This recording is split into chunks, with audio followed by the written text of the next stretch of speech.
morning. Bon matin, bonjour. Bonjour tout le monde. Thanks for the wave. We appreciate Yes. it.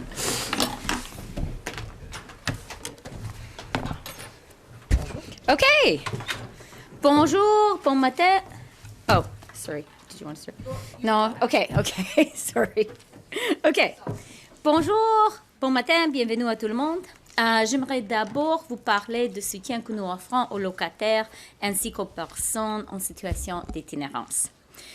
Je vais ensuite céder la parole au ministre Champagne qui fera le point sur les mesures que nous prenons pour freiner la cour au profit des grandes entreprises et pour baisser le coût de l'épicerie. Enfin, le ministre Anand nous parlera du vol de voitures. We all know that housing is the central challenge in Canada right now. It's a central challenge in people's lives. And this is especially true for Canadians who are struggling with the high cost of rent. That's why today I'm announcing a $99 million top-up to the Canada Housing Benefit. This benefit helps make rent affordable by delivering rent support payments directly to Canadians. The Canada Housing Benefit was launched in 2020 and has helped many Canadians since then. And today's announcement means that by 2027-2028, this benefit will have helped make rent more affordable for over 300,000 low-income households. Our government is committed to supporting the most vulnerable Canadians among us, and that includes people who are experiencing homelessness.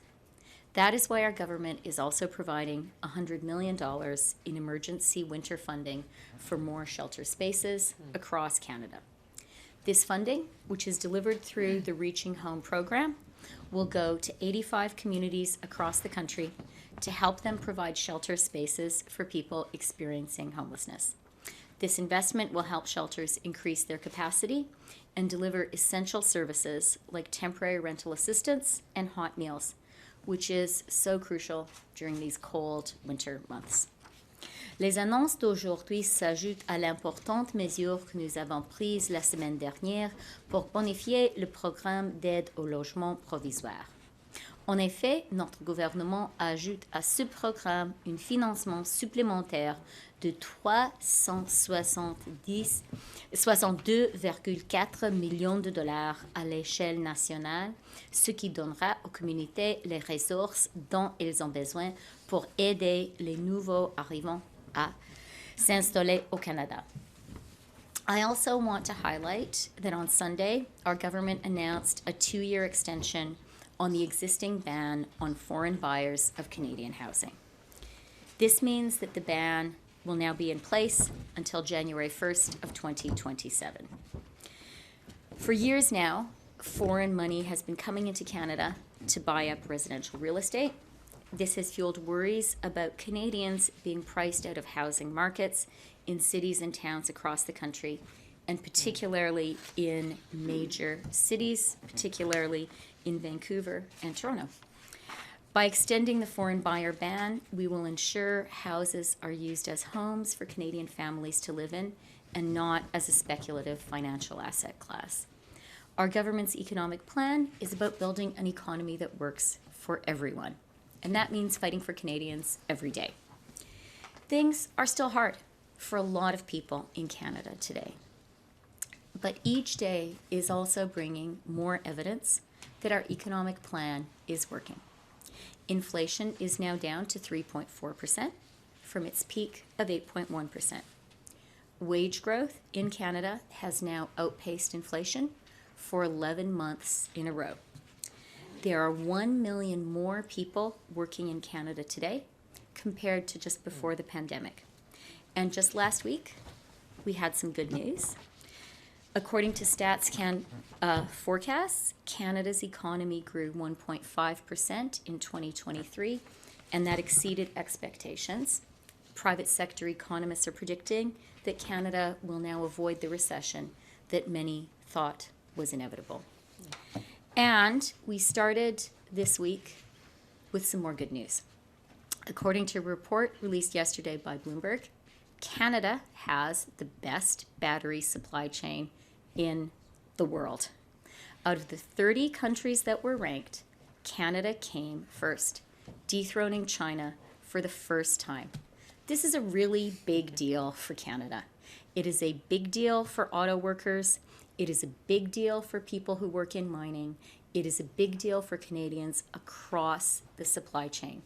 It means tens of thousands of Canadians will have great careers today and great careers tomorrow. It means we're unlocking the promise of Canada for the 21st century. And it is further proof that our economic plan, built on the foundation of our investment tax credits, is working, making Canada a leading foreign investment destination. That is already the case.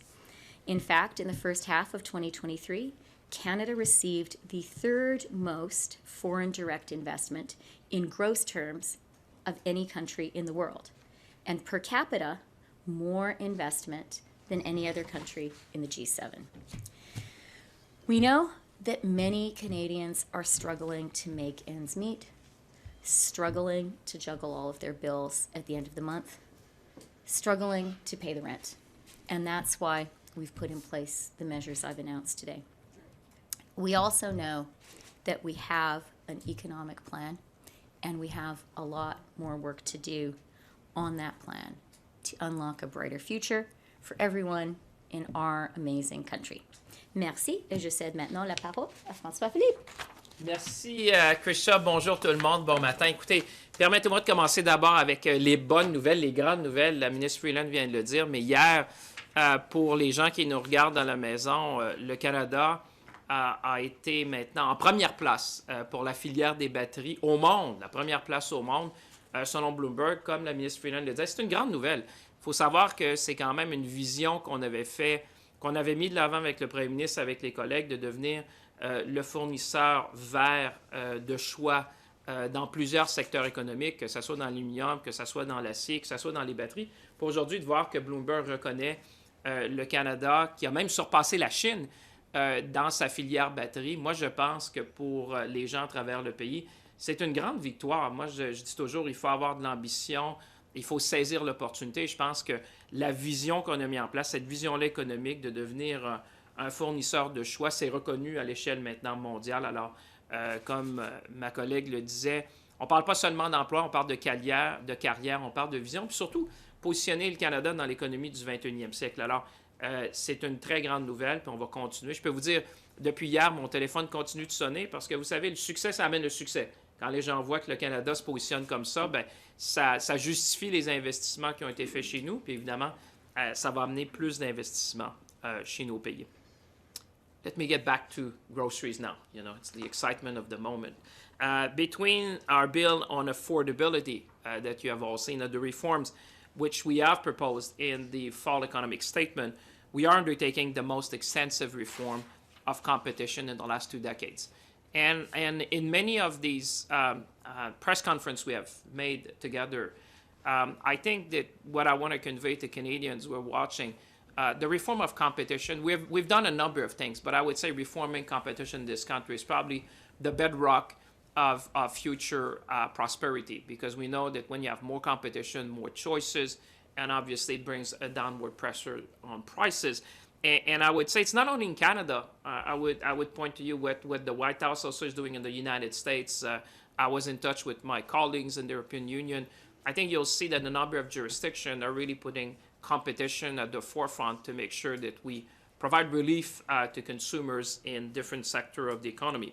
And that's why you've seen that we have done that in a number of steps. The last step of our big reform on competition is to further amend the Competition Act to Bill C-59.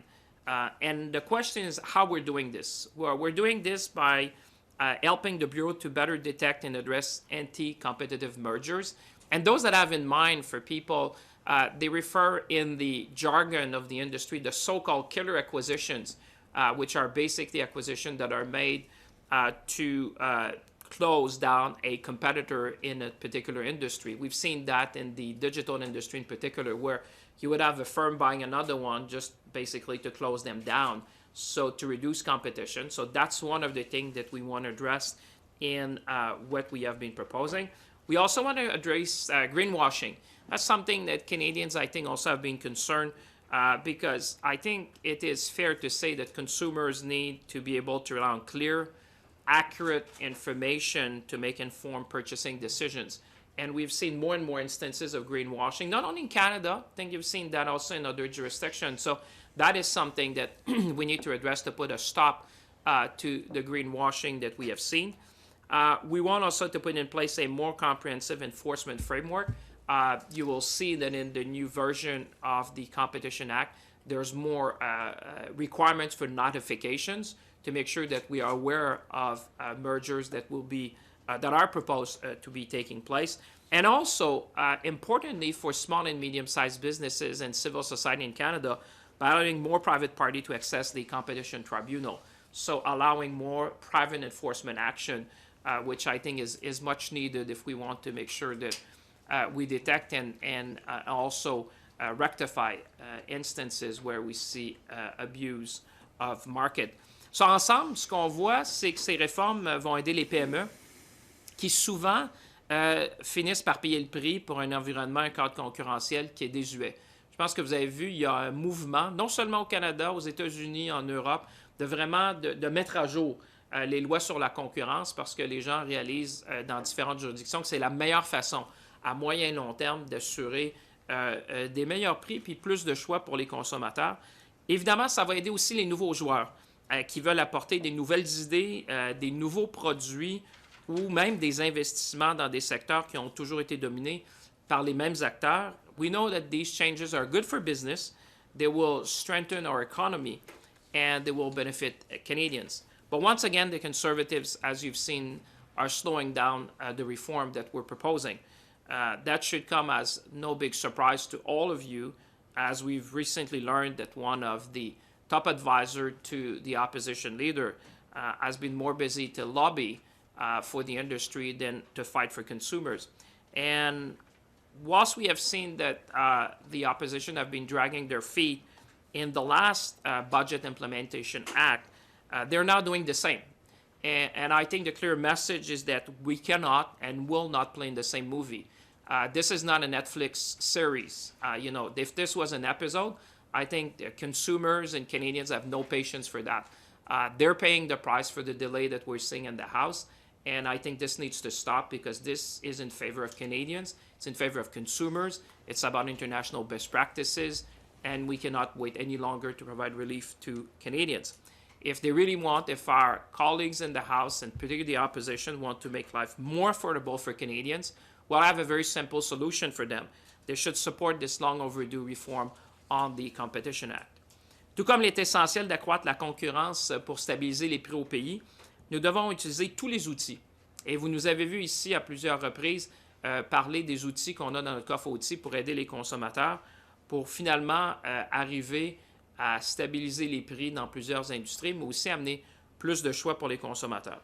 Cela passe entre autres, puis vous l'avez vu, par un soutien accru pour la protection et la défense des consommateurs. Vous savez, au Québec, on est très familier avec la protection du consommateur. Hein? C'est une culture qui existe au Québec depuis très longtemps. C'est la raison pour laquelle nous avons investi beaucoup dans le Bureau de la consommation du Canada. C'est une première en 20 ans parce qu'on veut vraiment amener cette culture-là de protection du consommateur, non seulement au Québec, mais à travers le pays. Truth is, we need to develop a stronger consumer advocacy culture in Canada. I was saying in French, we've seen that Quebec has been leading the way in consumer protection for decades. People who are familiar, la loi de la protection du consommateur is very well ingrained, I would say, when anyone lives in Quebec. And that's something that we want to expand. And we understand we can't do that alone. Government cannot do that alone, but we can and want to be part of the solution. That's our role here, and that's what we want to do.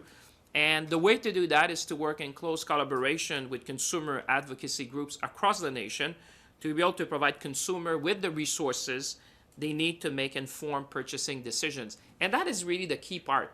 You want to allow consumer to be informed so they can make informed decisions when they're purchasing. Because I always say the biggest power we have collectively is 40 million people deciding where they're going to spend their money.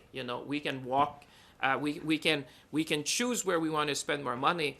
And that, I think, is the biggest market force that we have, is that by being informed, then obviously we can use our spending power to make sure that we push for a better option and better price. So today I'm happy to announce that 6 organizations have been selected, and they're going to be enlisted to work with us to really bring that consumer advocacy to people across the nation. It's the Public Interest Advocacy Center, l'Union des consommateurs, Option consommateurs, Équiterre, Food Secure Canada, and the Consumer Council of Canada. And the projects that they will be undertaking are going to be all on grocery affordability. And they will tackle things, and I've been on this podium talking to you about 2 things that really concern me about shrinkflation and skimflation. You know, how can we've seen that, and this is more and more prevalent in the marketplace, and I think it's more common than we would like to see and certainly believe, and therefore they're going to help us to make sure that we inform consumer and we tackle that. These organizations can be true partners in developing a stronger consumer protection framework, I would say, across the nation. We'll be keeping a close eye on their projects, and we'll look forward to see the result. But as Minister Freeland said, we will be here every step of the way to make sure that we fight for consumers, and we expect that with these organizations and the reform on competition, every week we're bringing new tools to the floor to make sure that we achieve that.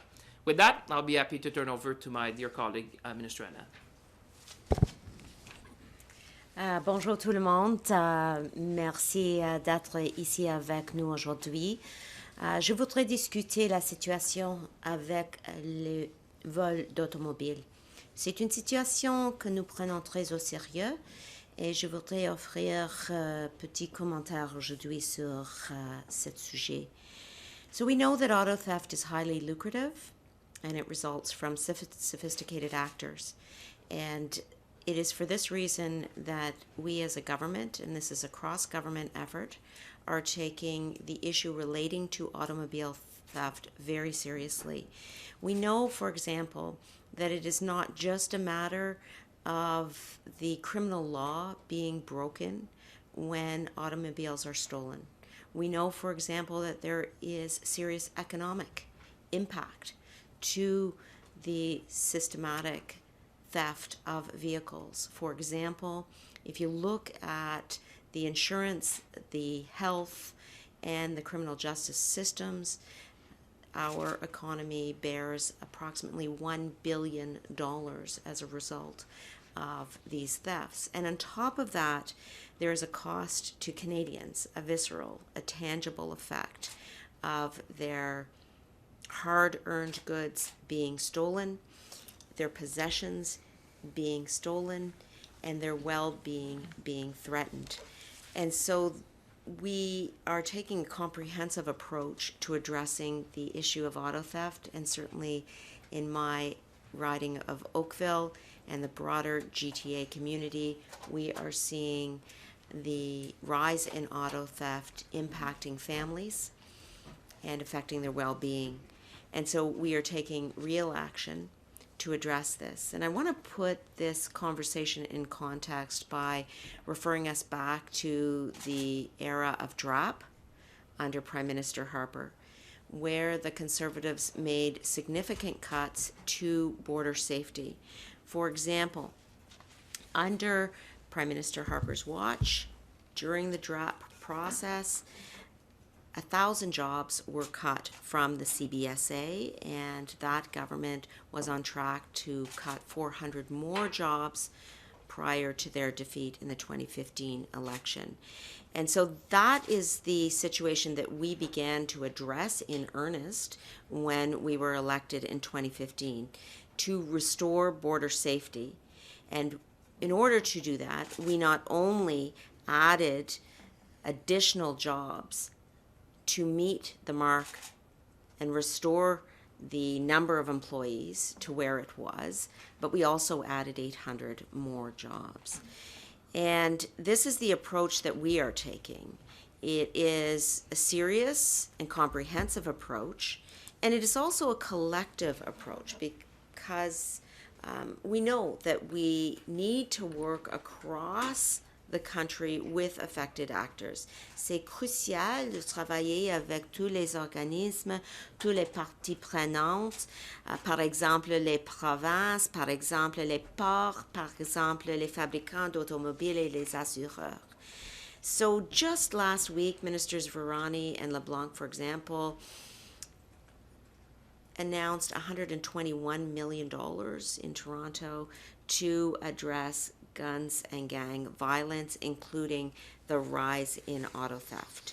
And our government will continue to work with all relevant partners to help all forms of crime being combated, including auto theft. Et aussi, comme vous savez, nous allons avoir un sommet national sur la lutte contre le vol d'automobile. Ça, c'est jeudi. On Thursday, we will be gathering together leaders from organizations across this country, from law enforcement, from the insurance industry, from border services, so that we have a serious and comprehensive conversation to chart the path forward together. We are going to use all tools at our disposal to ensure that communities are safer across the country.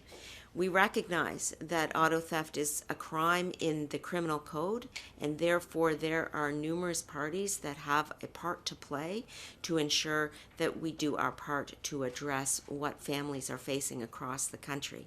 We know that CBSA intercepted 1,800 vehicles in 2023, and that number will continue to increase to address this issue. But we also know that complex problems deserve complex solutions, and that is what our government will continue to deliver. Merci beaucoup. Okay, thank you, ministers. We're going to take about 22 minutes of questions, so I'm just going to turn it over to the room, and we'll begin with Fanny Olivier with Radio-Canada. Bonjour à vous trois. Ma question est pour vous, Madame Freeland. En fait, c'est une question sur l'Ukraine. Il y a un sondage ce matin, Angus Reid, qui laisse entendre que 25% des Canadiens croient désormais que l'aide à l'Ukraine, en fait, le support à l'Ukraine, il y en a trop. Alors, je voulais savoir, est-ce que vous êtes inquiète de ça parce qu'il y a une augmentation de ce point de vue-là? Est-ce que ça pourrait changer les politiques du gouvernement vis-à-vis de l'Ukraine? Merci pour la question. C'est vraiment une question importante. La chose la plus importante, je pense, c'est d'expliquer aux Canadiens et au monde la réalité de la guerre en Ukraine. Et cette réalité, c'est que oui, la guerre se passe en Ukraine, mais c'est vraiment une guerre aussi pour nous, parce que les Ukrainiens se battent pour l'ordre international fondé sur les règles. Et ça peut sembler abstract, mais ce n'est pas ça, ce n'est pas la réalité. C'est la première fois depuis la Deuxième Guerre mondiale qu'un pays essaie de changer les frontières internationales avec la guerre. Et permettre cela met en danger tous les autres pays au monde, surtout un pays comme le Canada. Et nous sommes forts. Nous sommes à 40 millions. Nous avons la 10e plus grande économie dans le monde, mais nous ne sommes pas une des plus grandes puissances économiques ou militaires dans le monde. Alors le Canada a un intérêt national dans cette guerre et vraiment, nous devons remercier les Ukrainiens parce que il n'y a pas des Canadiens qui se battent pour l'ordre international fondé sur les règles en Ukraine. C'est juste les Ukrainiens. Et vraiment, nous avons un intérêt national très direct dans cette guerre. C'est très important pour la sécurité nationale du Canada que les Ukrainiens vont gagner cette guerre. Et aussi, si je peux ajouter quelque chose, parce que j'étais la ministre de la Défense nationale et nous avons travaillé ensemble pour l'aide pour l'Ukraine. Et pour moi, c'était l'aide militaire pour l'Ukraine. Et nous savons que ce n'est pas seulement une matière de les relations entre les deux pays, mais c'est aussi une matière de la collaboration entre tous les pays de l'OTAN, par exemple. Et ça, c'est une priorité pour nous tous, comme alliés, comme partenaires, de défendre l'ordre international fondé sur les règles, bien sûr, mais aussi de protéger la démocratie ensemble. Est-ce que voir, Madame Freeland, est-ce que voir cet appui-là s'effriter au Canada, ça pourrait faire en sorte que le gouvernement, que votre gouvernement, le gouvernement Trudeau, aide moins l'Ukraine? Encore une fois, je répète que il y a, et on a dit cela du premier moment, nous avons un intérêt national dans cette guerre pour la sécurité nationale de chaque Canadien et Canadienne. C'est très important que les Ukrainiens gagnent cette guerre. Et pour cette raison, nous devons appuyer l'Ukraine. Nous devons comprendre, et je pense que la grande majorité des Canadiens et Canadiennes comprennent cela, nous devons comprendre quel est le but de Vladimir Poutine. Vladimir Poutine veut changer le monde. Après la Deuxième Guerre mondiale, jusqu'à l'invasion complète de l'Ukraine il y a 2 ans, on était très chanceuses parce que nous ici au Canada, les gens dans l'Ouest non géographique, comme ils disent,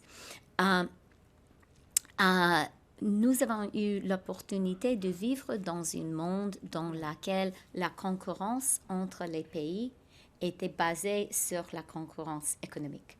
La concurrence, c'était la concurrence entre eux pour être le pays qui attire le plus d'investissements internationaux, pour être le pays dans lequel les gens sont les plus prospères.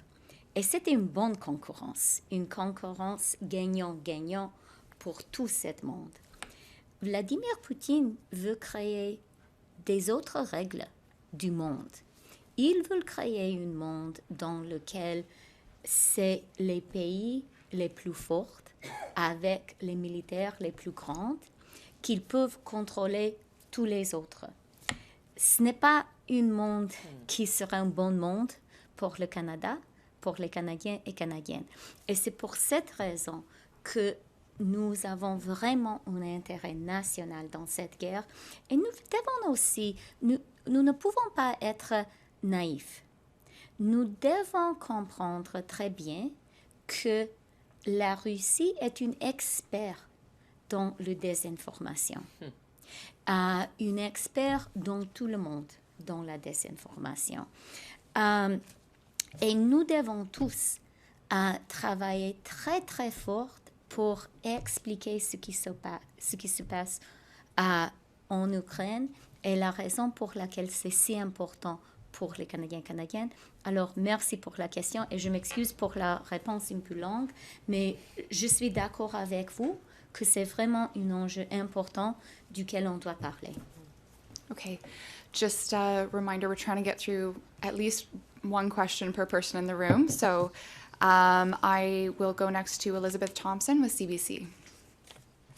Thank you very much. On housing, the announcement that you made today, why are you doing it now and not waiting for the budget? Is it because that the Canada Housing Benefit, was it in danger in any way of running out? Thanks for the question. We're doing it now just because the need is great. I think all of us can see on streets, in parks across the country, people who are really cold and really, really suffering. And this is Canada. We need to do what we can to be sure that every Canadian has a roof over their head and warm food to eat. And so we've been working with cities, with provinces and territories, and we believe that this support is needed right now. And second question on ports. If you've staffed up, why are so many Canadian vehicles exiting Canadian ports and ending up around the world? Well, it's a fair question, and I will say that what we're aiming to do in Thursday's Auto Theft Summit is to address numerous levels of the issue, recognizing that it is an issue relating to ports, but that is not the only concern that we need to bring forward. I've spoken with chiefs of police in my region, for example, Chief Tanner and Chief Nish, for example, who recognize that there's local law enforcement issues relating to vehicle manufacturing, issues relating to borders, and so it's a complex problem. And we need to address each level of this problem. I will say that it's really important to recognize also, and I know this is in your area of expertise, that technology has evolved. And as a result of evolving technology, we need to respond as well with the technology that's available in vehicles, for example, the technology that's able to track vehicles, for example. And so, again, unlike the party opposite that would release a video to address an issue, we are taking a comprehensive approach that recognizes the seriousness of the issue, and we hope to develop an action plan with the parties at the table on Thursday so that we can all play a part in ameliorating an extremely serious situation. Nuju Dalmolis, Canadian Press. Your government threatened in the fall to tax the grocers potentially if they didn't cooperate, and you've already come out, Mr. Champagne, you've come out and said that you're not satisfied with what they've done so far. I'm wondering, are you walking away from that threat, and if so, why? Well, I would say, no, I'm not satisfied. And I always want more for consumers because this is not about us. It's not about the government. It's about all of us as Canadians. I think you should see our resolve in the action we have taken. Words are easy, but action speak louder than words. Last time when we conveyed the 5 large grocers, which represent about 80% of the market in Canada, the 3 largest represent 50%. This was the start of a process. I've been fair. I've been always transparent with Canadians. It's not about flipping a switch and suddenly things are going to change in the country. But when we met them, we were very clear that we were expressing the frustration of millions of Canadians and wanted them to be part of the solution. What I received, like I said, was not exactly as transparent as I wanted to be for Canadians. Not only for me, but for Canadians to make informed decisions. So what did we do? Then we said, okay, then we're going to amend the law. And we amended the law last December to give more power, for example, to the Competition Bureau. And you probably saw last week, I wrote to the Competition Commissioner to say, listen, now that you've been, going back to the first market study you did, one of the findings from the Commissioner was that some of the grocers were not as forthcoming as they would wish. And therefore, I said to the Commissioner, now that we have granted you new powers, I think that it would be, something you should consider, because it's an independent agency, that looking at the new powers you have to make sure that now we have a market study that will go to the bottom of this question. Everyone say it's complex, it's complicated. So I've said to them, okay, just put the cards on the table. If it's that complex and complicated, let's be transparent. Now we have the power. We have subpoena power to go in the books, to ask the questions, to make sure that we have full disclosure from the groceries. That is part of the answers, and I think they should take cues from that. When we have asked something, when we've not been satisfied, we took action. This is an ongoing thing, but the question with respect to food, to stabilizing the food prices in Canada, I've looked, for example, what President Biden did just recently. You may have seen the White House is doing a similar exercise. I was talking to our EU colleagues. They're doing something similar. So my point is that this is work in progress, but one thing that I can tell you is that the resolve is there. And I'm talking to the people in the European Union to see what they're doing. I'm watching very closely what is being done also in the White House. I referred to you to the words of President Biden just a few days ago, where he was saying, listen, more needs to be done for consumers. So I think you would see we're watching international best practices and willing to join and lead to make sure that in this complex supply chain, I get it, that we put all the pressure needed to provide relief for consumers. And I'm going to add just one sentence. So when we had that meeting in September, François-Philippe and I met together with the grocery CEOs. And that was to very clearly say and send a message with our presence that we were prepared to use all the tools at the government's disposal. That absolutely remains the case. Your government has also talked a lot about wanting more competition to bring down food prices in the long run. But one policy that stands in stark contrast with that is the supply management system. Given research shows that Canadians pay hundreds of dollars more a year in prices because of this system, I'm wondering how do you defend it, and why is that not part of your discussion of how you stabilize food prices? Listen, I'll be very clear to folks who are watching. I don't. Supply chain management is not is not on the table. This has provided stability and predictability to our farmers. This has been key to the fabric of our country in many parts of the country. What I said when we were tackling, and what Canadians want us to tackle, is the profits of the big firms. We're not going after the small guys. We're not going after the small and medium-sized businesses. We're not after the small and medium-sized retailers. Quite the opposite. What we want is to bring more balance and fairness in the system. That's why, for example, the Grocery Code of Conduct would address that. So I'm very much on the side of farmers, very much on the side of independent grocers. When I talked to them, they said 4,900 independent grocers. They said, Minister, do one thing, two things for us you need to do. Make sure that you would push for the Grocery Code of Conduct to be adopted, because now the relative weight of an independent grocer versus the big ones is out of equilibrium. And the second thing, they said the best thing you could do for us, which we did in December, was these restrictive covenant leases. I always come back to that, but I can tell you the fact that before we adopted this law that you could have one major grocers with in its lease, the landlord would prevent anyone from being around for 5 or 10 kilometers, even when they left. Imagine that. So you would have places in rural Canada where you would have what they call these food deserts, because where I come from, you only have one commercial center. So if you have this restriction in leases, if they leave, you won't have anyone for like 5 or 10 years. They said this would be the most significant change you can make to make sure that we can go and compete. What we want is more choice, more options for consumers. And as Minister Freeland said, nothing is off the table. Trust me, I'm watching the laws in the United States. I'm taking cue from the European Union. And every day I can tell you, I'm saying, okay, if that doesn't work, let's do something else. One thing that people say is that keep on the fight. This is complex, but one thing that I think Canadians, consumer expect from us is to keep the good fight every day.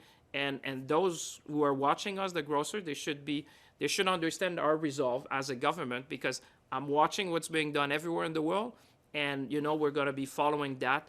Our goal is to make sure we stabilize prices, and that's going to be an ongoing process as long as we are here, and we're going to continue to fight for the consumers. And I'm going to add 2 sentences. The double shock of COVID and the Russian invasion of Ukraine has quite rightly caused countries around the world to be concerned about resilience of their supply chains, particularly of their supply chains for the most essential things. Nothing is more essential than food.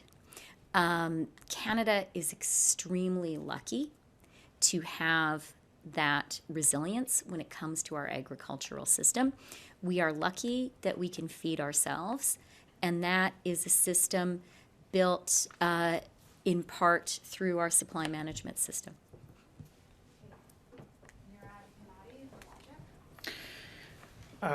Minister Freeland, 2 years ago, you said Canada was falling behind on economic productivity, and you proposed a new innovation and investment agency as a fix. Now you're delaying that agency until after the next election. So do you no longer see productivity growth as an urgent problem for Canada?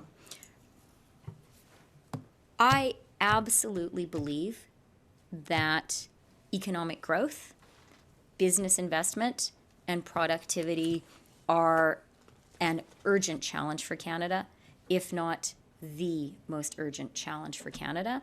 And we are collectively absolutely committed to that. That's why I talked about the GDP numbers. That's why I talked about the job numbers. That's why I talked about Canada's ranking in the electric battery competition in the world. And so, yeah, we absolutely, we need to work very, very hard to have an economy that is growing and that is growing to support all Canadians. That, if you asked me to summarize our government's economic policy in one sentence, that would be it. So the top line is growing, FDI is growing, capital stocks are growing, but productivity per worker, output per worker is not growing at the same rate. What are you doing to address that? From my perspective, one of the most important issues is to have more business investment in Canada.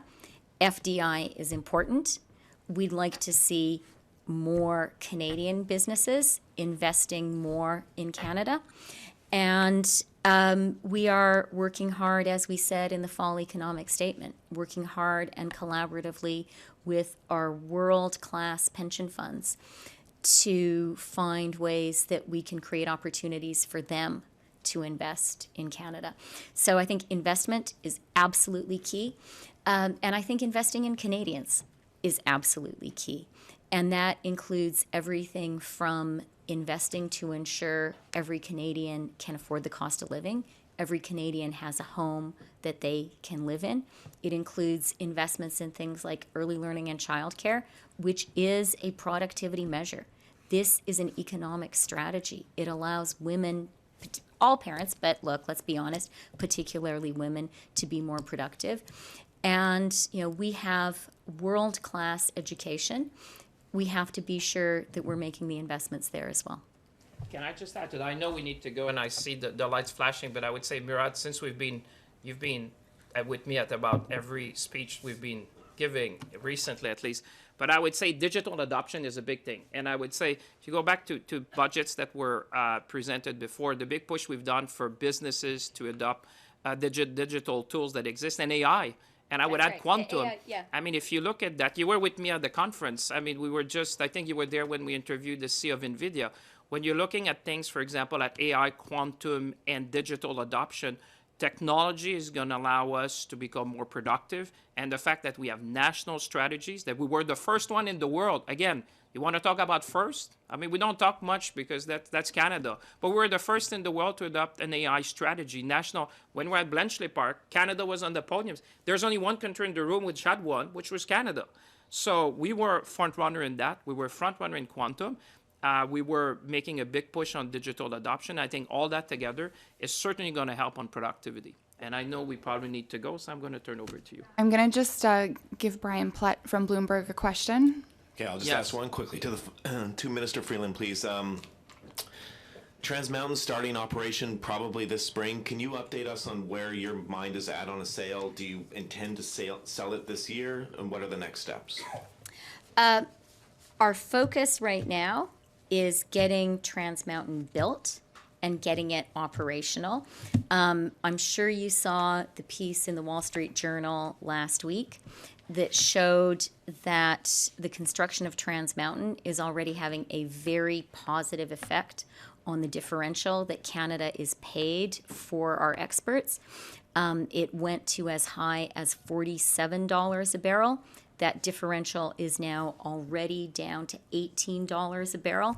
And I emphasize that because as that gap shrinks, that is more money we are not giving for free to our American neighbors who are great, We love them, but I'd like to keep that money in Canada, and that is what is happening. It's happening already. So our focus is to finish the job and to bring that differential further down. We've always been clear that beyond that, we will move forward on we've always been clear that we do not intend to be the long-term owner of the asset. Do you see a sale by the end of the year? Do you think that's realistic? As I've said, we don't intend to be the long-term owner of the asset.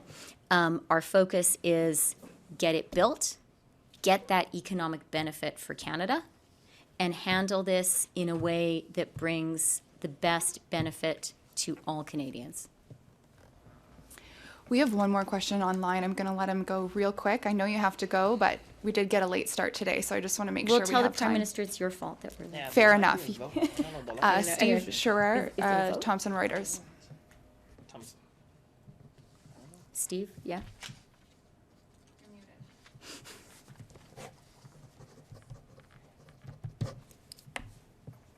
All right. Steve? Okay. See, no Steve. We'll let you go. Okay, thank you, Okay, Minister. Steve, Steve, come next week. Yeah. Merci tout le monde. Bonne journée. Hein?